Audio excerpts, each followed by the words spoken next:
Mari kita tundukkan kepala kita angkat hati kita berdoa. Harus kami akui di hadapan-Mu ya Tuhan, yang mengetahui hati kami yang paling dalam, bahwa tidak selalu sebenarnya kami merenungkan firman-Mu itu siang dan malam. Mungkin lagu ini kelihatannya indah untuk dinyanyikan, tetapi sesungguhnya kami sadari bahwa tidak selalu kami merenungkan firman-Mu itu siang dan malam. Karena yang ada di dalam pikiran kami justru dipenuhi dengan begitu banyak pergumulan-pergumulan. Di dalam pikiran dan hati kami justru banyak memikirkan perkara-perkara dunia ini. Apalagi ketika kami menyanyikan bahwa Engkau mengenal tujuan hati kami untuk menyenangkan-Mu. Jujur ya Tuhan, tidak selalu kami menyenangkan Engkau. Tidak selalu kami hidup menyenangkan hati-Mu. Kami lebih suka menyenangkan diri kami sendiri daripada menyenangkan Engkau. Di dalam segala kelemahan dan keterbatasan kami sebagai manusia ya Tuhan, bahkan di dalam ketidakmampuan kami untuk menangkap maksud-Mu bagi hidup kami, tolonglah kami untuk kami mendengarkan Engkau kembali berbicara. Sapalah kami dengan kebenaran firman-Mu.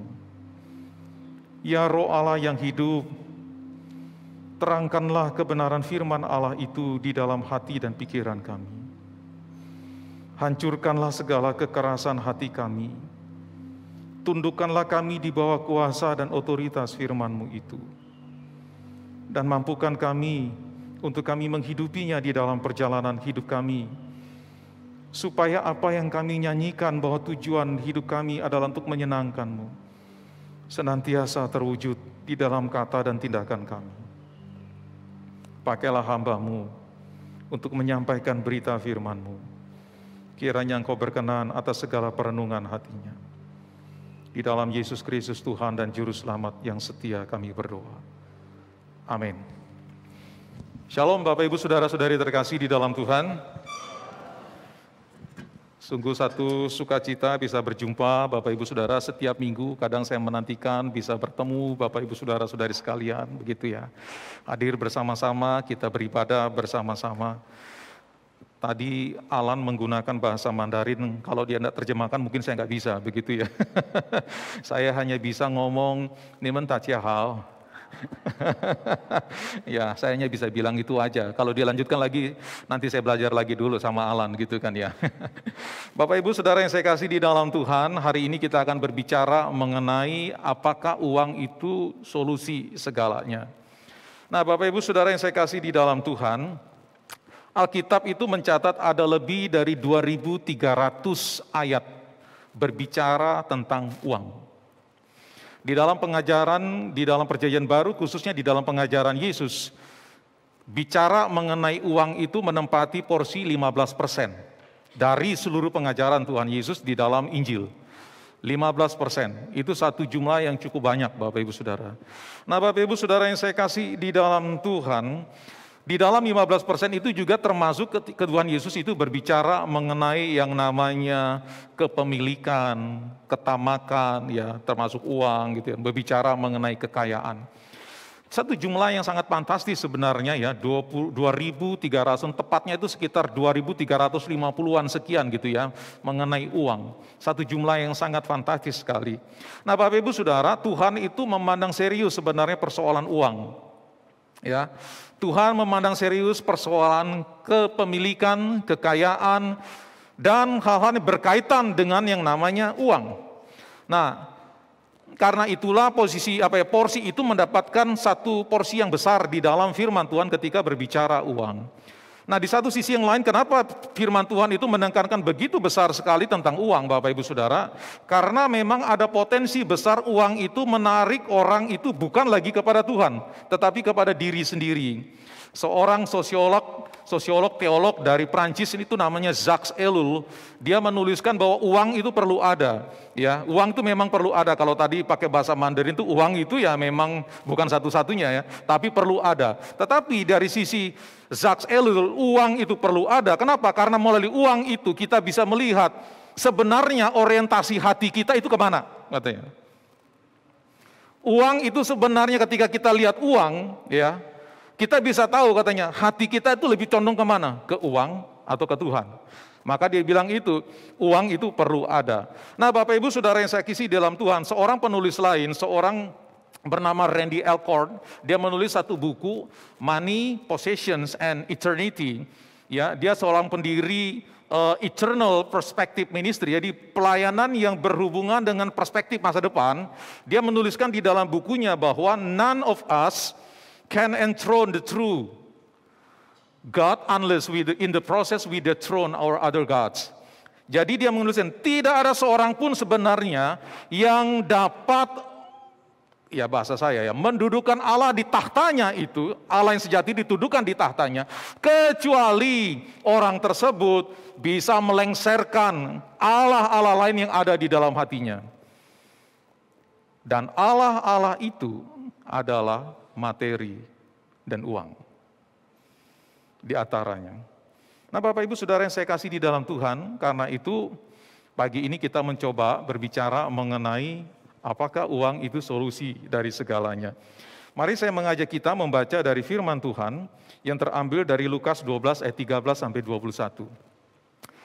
Lukas 12 ayat 13 sampai 21. Di situ LAI memberikan judul perumpamaan orang kaya yang bodoh.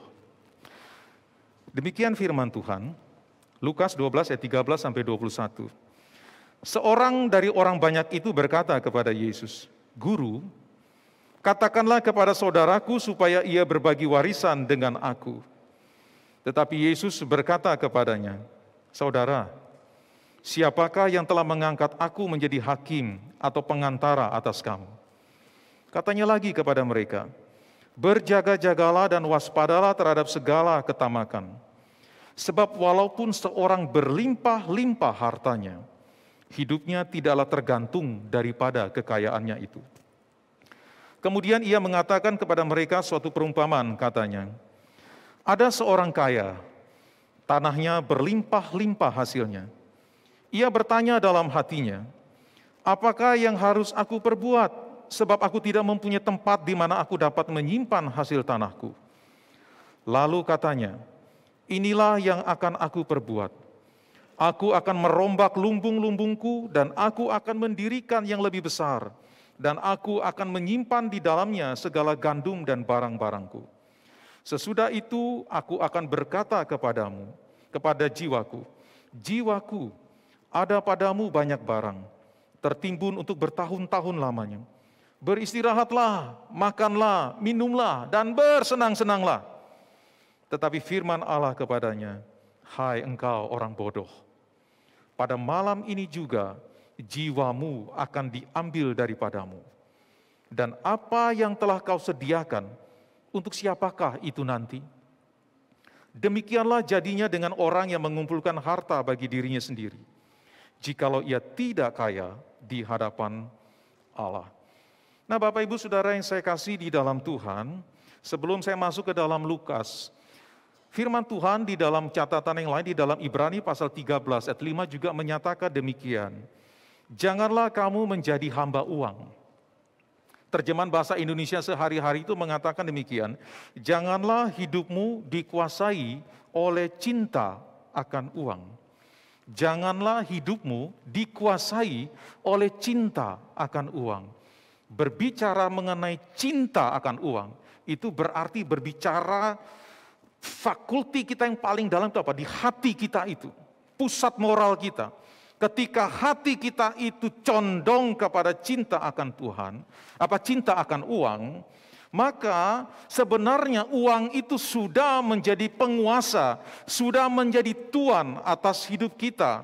Nah, ketika uang itu kemudian menguasai hati seseorang, menguasai hidup seseorang, maka segenap pikiran dan perilakunya akan selalu berorientasi kepada uang, uang, dan uang. Tidak heran nyanyian sekolah minggu yang kita kenalkan ya, bapak-bapak, ibu-ibu yang pernah di sekolah minggu atau yang pernah mengajar sekolah minggu ya, Wirya sudah senyum-senyum begini. Lagunya apa Bu Wirya? Nah, bisa nyanyi Bu Wirya satu bait di sini Bu Wirya. Apa yang dicari orang? Apa? Uang. Atau kalau mau diplesetkan sedikit, apa yang dicari orang? Cuan, nah, gitu. Gitu ya. Gitu ya. Nah, Bapak Ibu Saudara, ketika hati seseorang itu dikuasai, dikontrol oleh uang, maka hidupnya, pikirannya akan selalu berorientasi kepada uang, uang, uang. Akan berorientasi kepada apa? Materi, materi, materi.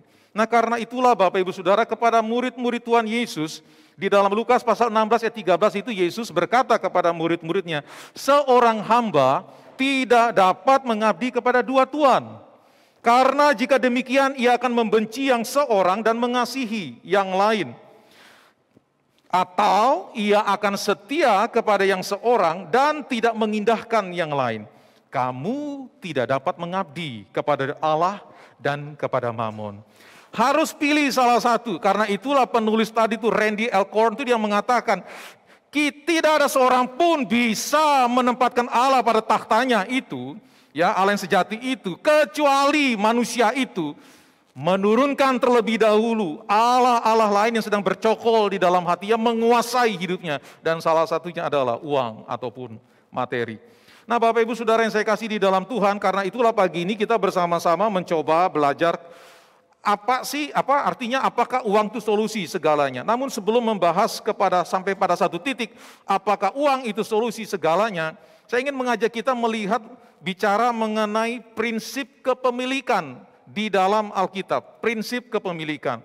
Nah, Bapak Ibu Saudara, Alkitab mengajarkan berkenaan dengan prinsip kepemilikan. Pertama, Allah itu adalah pemilik. Allah itu adalah pemilik segala sesuatu. Di dalam Mazmur 50 ayat 12b dikatakan, sebab punyakulah dunia dan segala isinya. Punyakulah dunia dan segala isinya, atau dikatakan akulah yang punya segala sesuatu di dalam dunia ini. Nah, Bapak Ibu Saudara yang saya kasih di dalam Tuhan, Tuhan mengklaim secara sah bahwa dunia dan segala isinya ini adalah milik kepunyaannya. Segala makhluk bergerak ataupun tidak bergerak yang ada di dalam dunia ini, di bawah kolong langit ini, bahkan di seluruh semesta raya ini adalah milik kepunyaan Allah. Apa yang dapat dihasilkan juga oleh daya cipta manusia yang diberikan kemampuan untuk berpikir, untuk merancang, untuk mengelola segala sesuatu, semuanya adalah milik kepunyaan Allah. Bahkan manusia itu sendiri adalah milik kepunyaannya. Tidak ada satupun di dalam dunia ini yang luput dari cakupan yang namanya dunia dan segala isinya. Semuanya, segala yang ada di dalam dunia ini adalah miliknya Allah.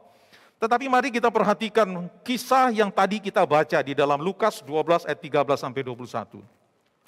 Di sana dikisahkan ada seorang kaya.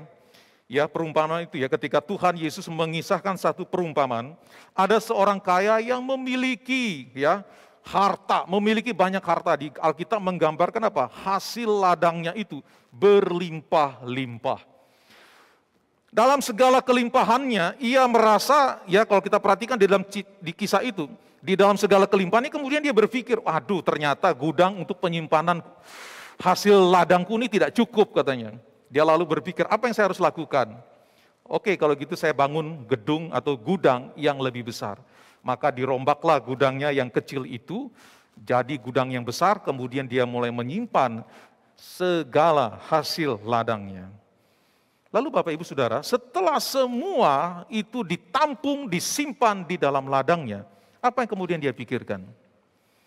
Alkitab menulis di situ, dia berkata gini, jiwaku katanya, padamu ada banyak ya barang ya yang tertimbun bertahun-tahun lamanya. Terus dia bilang apa?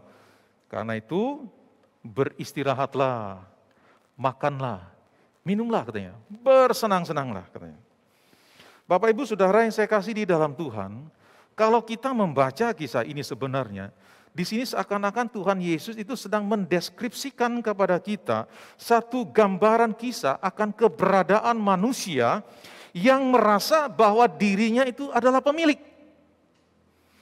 Merasa memiliki segalanya itu menjadikannya ia itu semakin apa? Ada timbul perasaan greed di situ ya, greedy gitu, tamak, serakah di situ. Nah, serakah kenapa? Karena menyimpan segala hasil tanah yang adalah pemberian Allah untuk dinikmati. Pemberian Allah itu bukan untuk dinikmati sendiri, tetapi di dalam bagian ini dia menyimpan semuanya itu untuk dinikmati sendiri. Karena itu dia berkata, makanlah, minumlah, bersenang-senanglah, katanya. Menyimpan hasil tanah bagi diri sendiri tanpa peduli dengan kesulitan di sekitar sebagai akibat langkahnya bahan-bahan makanan. Bapak Ibu, bicara tentang kelangkaan bahan makanan. Mungkin kita turut menikmatinya bukan ya beberapa waktu-waktu yang lalu ini, bahkan mungkin sampai hari ini ada sebagian kita itu juga bergumul dengan kelangkaan makanan. Hari ini cabai naiknya berapa? Berapa? 110 ya, 110. Ya bersyukur di depan rumah saya ada tanam cabai gitu ya.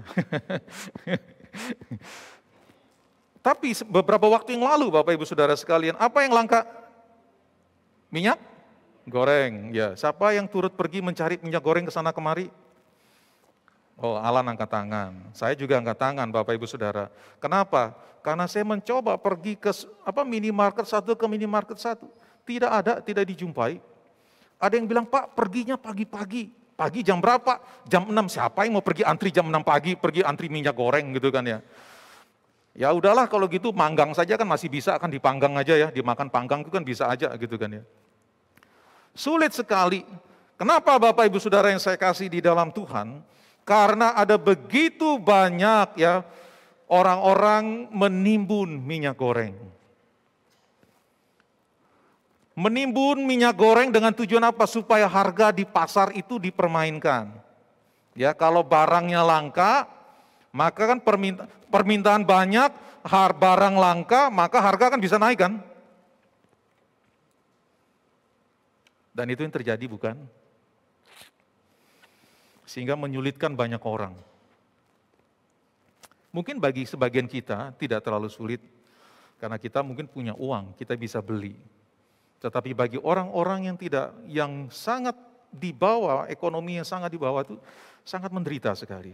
Dan karena itulah tidak heran mereka mulai menjerit-jerit kepada pemerintah, tolong kami, tolong kami.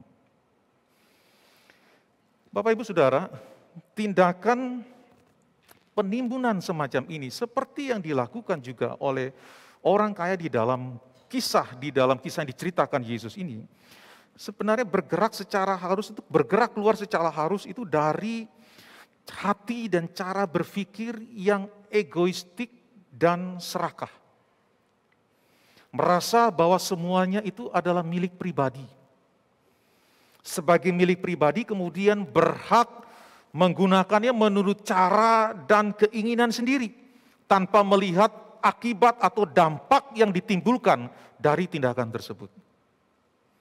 Bapak Ibu Saudara yang saya kasih di dalam Tuhan, kembali kepada prinsip, manusia itu bukanlah pemilik. Kita semua ini bukanlah pemilik, Allah sang pemilik. Karena itulah firman Tuhan katakan itu punyakulah dunia dan segala isinya. Nah, jikalau Allah mengklaim bahwa punyakulah dunia dengan segala isinya, maka peran manusia itu di situ sebagai apa, Bapak Ibu Saudara? Maka kita masuk kepada prinsip yang kedua, manusia itu adalah pengelola.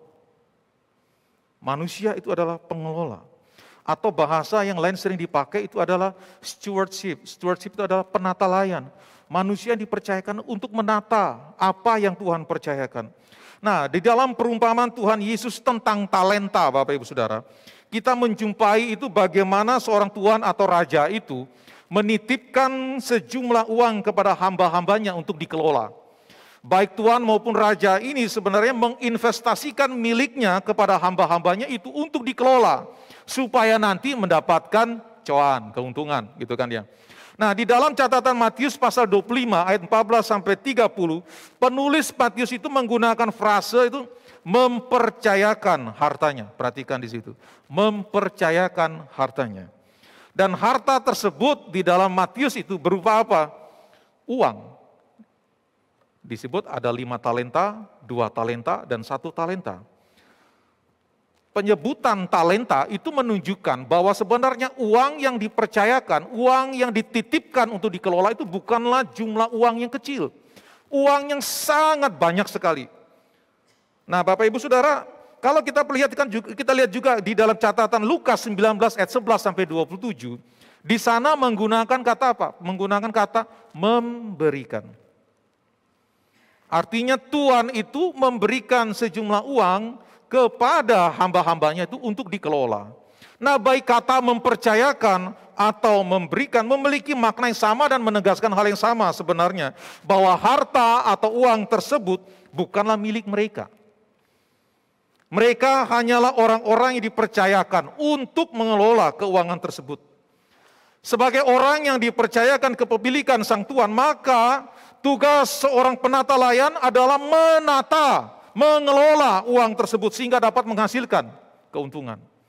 Nah, setelah menghasilkan pun mereka harus memberikan laporan pertanggungan jawab kepada sang Tuan, sang pemilik uang tersebut. Bapak Ibu Saudara yang saya kasih di dalam Tuhan, sebagai pengelola, manusia itu dipanggil untuk mengelola dan mengusahakan secara benar apa yang telah dipercayakan Tuhan dalam pertanggungjawaban kepada Tuhan, sang pemilik. Manusia diberikan kepercayaan untuk mengelola, dan dari pengelolaan tersebut manusia harus memberikan pertanggungan jawab. Kalau kita perhatikan dalam kisah yang kita baca di dalam Lukas 12 ayat 13 sampai 21. Kisah orang kaya yang hasil tanahnya berlimpah-limpah. Ia memang mengelola tanahnya dengan baik. Ia menerapkan sistem manajemen produksi yang baik. Ia menerapkan sistem manajemen inventory itu yang dengan baik sekali. Tetapi satu hal mendasar yang ia lupakan dan abaikan adalah bahwa ia hanyalah seorang pengelola, bukan pemilik. Sebagai pengelola seharusnya ia berbagi hasil ladangnya itu dengan orang-orang lain. Berbagi hasil dengan orang-orang yang mengalami kesulitan pada masa itu. Ia tidak menyadari bahwa bahkan secara sengaja mengabaikan bahwa ia harus mempertanggungjawabkan satu saat di hadapan Tuhan apa yang telah dipercayakan Tuhan kepadanya. Bapak Ibu Saudara, yang dipertanggungjawabkannya itu sebenarnya bukan hanya berbicara mengenai bagaimana ia mengelola produksi, bagaimana ia sistem manajemen inventory, persediaannya itu, ya dia simpan itu dengan baik. Bukan itu. Tetapi yang harusnya dipertanggungjawabkan adalah sistem distribusinya. Bagaimana ia menyalurkan itu secara tepat guna kepada orang lain. Karena itulah Bapak Ibu di dalam ayat 21 itu Tuhan Yesus menyimpulkan demikian. Demikianlah jadinya dengan orang yang mengumpulkan harta bagi dirinya sendiri, jikalau ia tidak kaya di hadapan Allah. Kaya di hadapan Allah adalah menyangkut persoalan bagaimana kita menggunakan kekayaan atau uang yang Tuhan percayakan itu untuk menolong orang lain, untuk berbagi dengan orang lain. Bapak Ibu Saudara yang saya kasih di dalam Tuhan, manusia kembali kepada prinsipnya, manusia adalah pengelola, bukan pemilik. Nah, segala yang ada pada kita sebenarnya adalah miliknya Tuhan, yang dipercayakan Tuhan kepada kita untuk dikelola secara bertanggung jawab. Nah, setelah kita tahu mengenai prinsip ini bahwa Tuhan itu adalah pemilik dan kita adalah pengelola, maka apa kaitannya dengan tema kita? apakah uang itu solusi segalanya? Kalau kita tahu Tuhan itu adalah pemilik, yang satu masa kita akan mempertanggungjawabkan segala yang dipercayakan Tuhan kepada kita di hadapannya. Dan kita yang adalah pengelola itu kita mengelola secara benar. Maka pertanyaannya, apakah uang itu solusi bagi segalanya? Bapak Ibu Saudara yang saya kasih di dalam Tuhan, tentu semua kita yang hadir dalam ibadah hari ini setuju dengan saya. Kalau enggak setuju tidak apa-apa, tapi saya percaya semuanya setuju. Seperti tadi katanya Alan, ya, liturgos tadi ngomong tuh ya, liturgis ngomong, bahwa uang bukan satu-satunya. Uang bukan segala-galanya. Tetapi Allah lah yang menjadi segala-galanya. Dialah the ultimate solution for everything. Dialah solusi yang puncak, yang final bagi segala sesuatu yang ada di dalamnya. Dan Ia telah mempercayakan kepada kita, baik itu kekayaan atau uang, untuk dikelola dengan benar dan bertanggung jawab. Bapak Ibu Saudara yang saya kasih di dalam Tuhan, tidak terhindarkan seperti pepatah ya cungkok tadi gitu ya, yang disampaikan gitu ya, bahwa uang itu, ya dengan uang itu kita bisa membeli berbagai macam barang, betul ya? Dengan uang kita bisa beli pakaian, dengan uang kita bisa beli rumah, dengan uang kita bisa beli sepeda motor, mobil atau sepeda pancal ya. Kalau Bapak Ibu perhatikan di Malang ini kan lagi tren-trennya orang pengendara sepeda pancel gitu kan ya, mulai dari sepeda pancel yang biasa-biasa sampai yang harganya bunyinya nyut-nyut gitu kan ya, membuat kepalanya jadi senut-senut gitu kan ya. Itu banyak itu sekarang di Malang ini ya. Dengan uang kita bisa membeli itu semua. Dengan uang kita dapat menyekolahkan anak-anak kita baik di dalam negeri maupun sampai ke luar negeri. Dan banyak hal yang sebenarnya bisa dilakukan dengan uang. Bahkan dengan uang kita dapat membayar biaya perawatan medis yang dibutuhkan ketika tubuh kita sakit. Tetapi uang tidak bisa membeli kesehatan.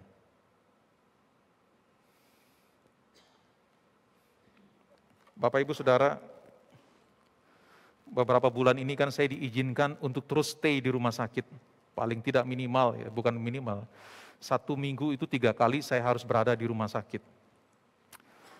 Ya bukan untuk merawat pasien di sana, kan saya bukan dokter gitu kan ya. Tetapi di rumah sakit itu saya menemani cece saya yang sedang menjalani cuci darah 1 minggu 3 kali. Dan di rumah sakit itu Bapak Ibu sekalian, saya menyaksikan ada begitu banyak orang dan di situ saya merasakan apa? Betapa uang itu tidak ada harganya.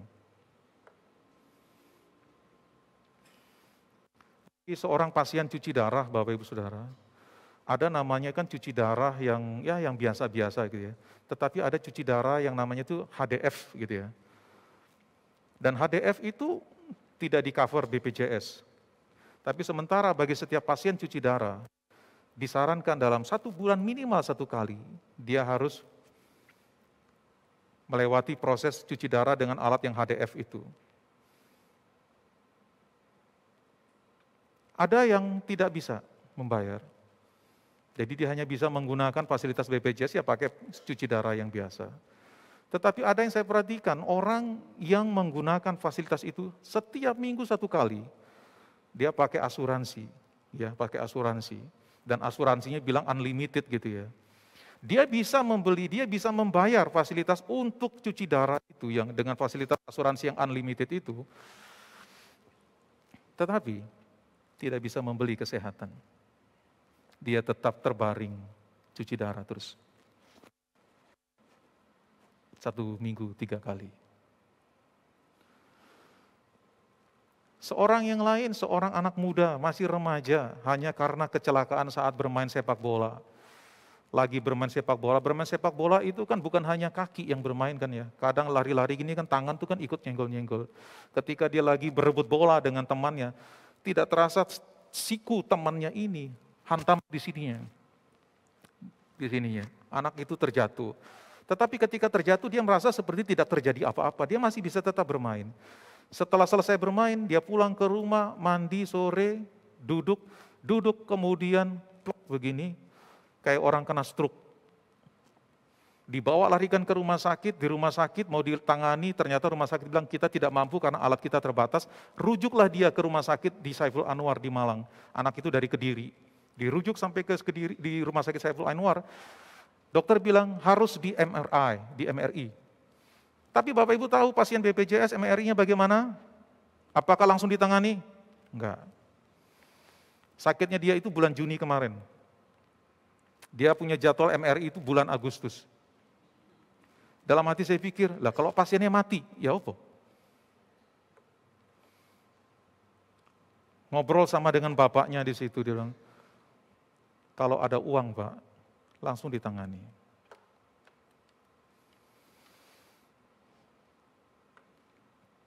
Meskipun demikian, uang tidak bisa membeli kesehatan. Dengan uang, Bapak Ibu bisa membeli rumah, bahkan rumah yang besar sekalipun. Tetapi uang tidak bisa membeli yang namanya apa?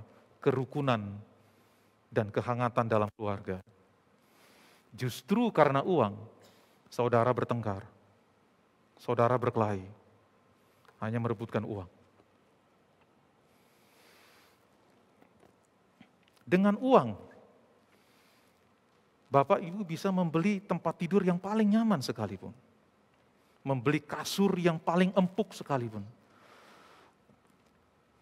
Tetapi Bapak Ibu tidak bisa membeli yang namanya tidur. Saya kadang iri dengan tukang beca di pinggir jalan itu. Dia duduk pokok sudah pasang posisi di tempat di beca, langsung tidur sampai ngeces-ngeces. Betapa enaknya dia menikmati tidur. Sementara kita yang tidur di atas kasur yang mungkin dia punya bahannya itu mungkin yang begitu empuk sekalipun masih juga sulit tidur. Akhirnya ditolong dengan apa? Obat tidur, gitu. Seperti saya beberapa waktu lalu mengalami sulit tidur. Saya telepon teman saya, dokter, saya nggak bisa tidur. Yus kamu beli obat ini aja. Ini bisa beli, bisa katanya. Atau saya terus kasih saya resep, saya beli.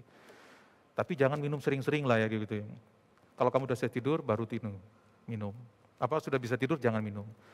Saya minum bener, minum satu pilnya itu kecil, minum setengah. Nggak berapa lama sudah, gitu. Bapak Ibu Saudara yang saya kasih di dalam Tuhan. Hari ini kita mungkin memiliki banyak uang, kita memiliki banyak tabungan, kita memiliki banyak deposito. Tetapi kita tidak akan tahu apakah uang itu akan tetap bertahan di masa-masa yang datang. Oleh karena apa? Keturunan-keturunan kita, anak-anak dan cucu kita salah mengelolanya.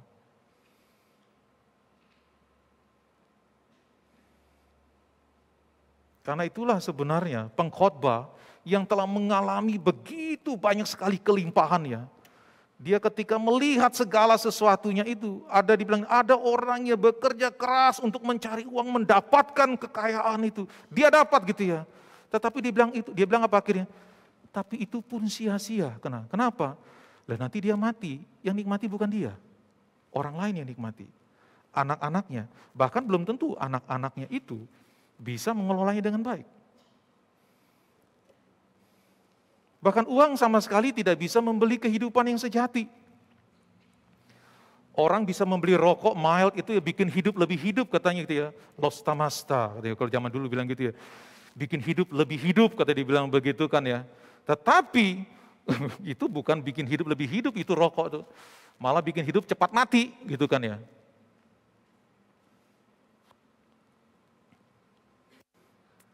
Dengan uang, kita bisa membeli banyak hal, tetapi kita tidak bisa membeli kehidupan yang sejati. Karena itulah pengkhotbah itu katakan, itu pun sia-sia. Lalu apa kata Yesus? Karena itulah Yesus berkata di dalam Lukas pasal 12 tadi. Dia katakan, karena itu berjaga-jagalah. Dan waspadalah terhadap segala ketamakan. Sebab walaupun seorang itu berlimpah-limpah hartanya, hidupnya tidaklah tergantung daripada kekayaannya itu. Tuhan berkata, walaupun kita berlimpah-limpah di dalam segala kekayaan, berlimpah-limpah di dalam hal persoalan keuangan, tetapi Yesus katakan, berjaga-jagalah, waspadalah. Ini yang katakan bukan saya, tapi Tuhan sendiri katakan, berjaga-jagalah, waspadalah. Kenapa dia katakan berjaga-jagalah dan waspadalah? Karena dia tahu potensi dari uang itu yang dapat menarik hati kita itu bukan kepada dia, tetapi kepada uang. Dan pada akhirnya membinasakan diri kita. Karena itulah dia berkata, hidupmu tidak bergantung dari kekayaan itu. Tetapi hidupmu bergantung kepada Allah. Bapak Ibu Saudara yang saya kasih di dalam Tuhan, hidup kita tidak bergantung dari uang atau kekayaan yang ada. Hidup kita itu sepenuhnya bergantung pada Allah, Sang Pemilik segalanya. Kalau hari ini Bapak Ibu Saudara sekalian dipercayakan uang yang cukup bahkan berlimpah, mari gunakanlah itu bukan hanya untuk kesenangan diri sendiri, bukan hanya untuk kita nikmati sendiri, tetapi mari perhatikanlah orang-orang yang kesusahan. Berbagilah sebagian apa yang sudah Tuhan percayakan kepada kita itu untuk menolong mereka yang sulit. Bapak Ibu Saudara yang saya kasih di dalam Tuhan, iCare nanti entah bulan ini atau bulan depan ya, bulan Agustus kalau tidak salah. Di sini ada pengurus iCare ya. Ya. Katanya akan mengadakan itu bakti sosial ke salah satu tempat rumah di sana. Bapak Ibu Saudara yang saya kasih di dalam Tuhan, kalau Bapak Ibu diberikan kecukupan dan kelimpahan, mari kita dukung program itu. Kenapa? Dengan begitu sebenarnya kita sedang menolong orang-orang yang mengalami kesulitan nanti itu di lawang itu. Kalau Bapak Ibu juga dikaruniakan kecukupan dan kelimpahan, dukunglah pelayanan pekerjaan Tuhan di dalam gereja Tuhan atau melalui badan-badan misi yang melaluinya Injil Kerajaan Allah itu diberitakan kepada banyak orang. Karena dengan demikian Bapak Ibu Saudara, seperti kata Tuhan Yesus ya, kita itu sebenarnya sedang menyimpan harta kita itu di sorga. Bukan berarti Tuhan aku kasih ini nanti di sana katakan seperti sederhananya aku kasih 1 juta katakan gitu. Berarti tabunganku di sana ada 1 juta ya Tuhan ya, gitu. Bukan berarti begitu. Tetapi sebenarnya di situ kita sedang dilihat bahwa apa yang kita lakukan hari ini demi orang lain dan demi pekerjaan Allah memiliki dampak yang kekal di dalam kerajaan Allah. Karena itu Bapak Ibu Saudara yang saya kasih di Tuhan, ingatlah kembali prinsip ini, bahwa Bapak Ibu dan saya bukanlah pemilik, Tuhanlah pemilik segalanya. Bapak Ibu dan saya adalah pengelola yang dipercayakan Allah untuk mengelola apa yang menjadi miliknya Allah. Supaya apa? Melalui itu semua orang lain dibangunkan dan nama Tuhan dimuliakan. Kiranya Tuhan memberkati kita sekalian. Mari kita tundukkan kepala kita.